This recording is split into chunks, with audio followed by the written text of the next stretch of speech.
Maelfu ya wafanyabiashara chipukizi katika maeneo ya North Rift na kaskazini mashariki wamenufaika kutokana na mpango wa Nyota ambao ni awamu ya pili iliyozinduliwa na Rais katika kupata mtaji wa kuanzia biashara. Wale walionufaika katika awamu ya pili wa usambazaji wa pesa hizo wametoka katika kaunti za Pokot Magharibi, Turkana, Trans Nzoia, Uasin Gishu, Nandi, Elgeyo Marakwet, Mandera, Wajir na Garissa kama sehemu ya juhudi za kuimarisha biashara za vijana na kubuni nafasi endelevu za ajira.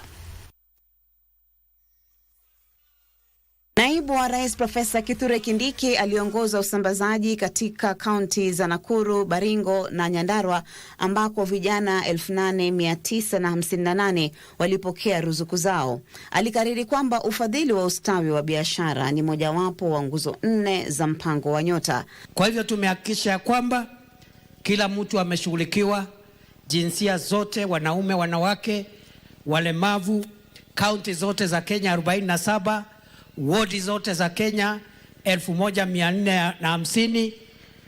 This is the fairest government program ever.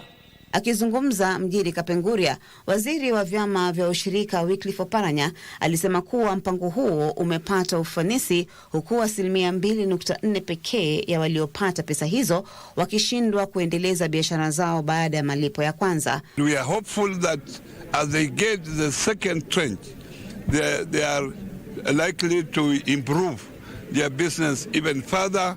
Mwenzake wa Jumuiya ya Afrika Mashariki Beatrice Askul aliwahimiza wale walionufaika kuwekeza katika biashara zinazohusiana na uwezo wa kiuchumi wa maeneo yao. So muhimu ya Nyota kwetu ni kwamba vijana wetu watapata nafasi mbadala katika kujumuisha kimaisha. Nimedirect wale watu wangu wanahusika na mambo ya licenses, mambo ya permits, wana kwamba wamepata list ya beneficiaries wote wale wa West Pokot na waanze sasa wapatiwe license free. Mjini Eldoret, waziri wa usalama wa kitaifa Kipchumba Murkomen alisimamia awamu ya pili ya utoaji pesa za mpango wa Nyota kwa vijana katika kaunti za Uasin Gishu, Nandi na Elgeyo Marakwet. Hiyo biashara inakusaidia namna gani? Na imenisaidia, mama yangu haizikosa kakitu na watoto wakosi pia kakitu nyumbani. Asante sana. Kwa wengi walionufaika, manufaa tayari yameanza kudhihirika. Katika kaunti ya Pokot Magharibi, Cornelius Kioko alisema kuwa ufadhili wa kwanza ulimwezesha kuimarisha biashara yake ya ufugaji kuku. That 22,000 shillings ilinimanage nikaweza kuboost my business, of which when I started I was selling 2 crates in a day and 1 packet of smoky. Now I'm selling 5 crates in a day and 3 packets of smokies. Katika kaunti ya Trans Nzoia, Sara Muliro aliwekeza katika biashara ya kusambaza maji kwa kutumia punda, ambapo sasa anasambaza maji kwa familia zinazokabiliwa na uhaba wa maji. But sasa leo hii nilikuwa nafurahia kwa sababu ule punda mwenye yako ni kama hata pia na kuna ujauzito, kwa sababu najua vizuri ataniongeza punda mwingine na pia naenda kuongeza punda nyingine.